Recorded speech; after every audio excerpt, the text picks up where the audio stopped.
আসসালামু আলাইকুম ভিউয়ার্স। নাভারন বুরুজবাগান মাধ্যমিক বিদ্যালয় দীর্ঘদিন অপেক্ষার পরে এই মাধ্যমিক বিদ্যালয়ের মাঠটি আলোয় আলোকিত হয়েছে। আর যারা খেলাপ্রিয় মানুষ আছে এখানে এসে সবাই খেলাধুলার সুযোগ পাচ্ছে এই রাতের বেলায়।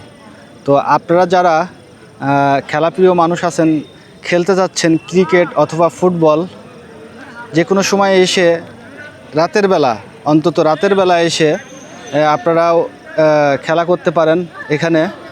আর আপনাদেরকে সবাইকে আমন্ত্রণ রইল এখানে এসে খেলা করার জন্য। তো ভিডিওটি ভালো লাগলে অবশ্যই শেয়ার করে পাশে থাকবেন। ধন্যবাদ।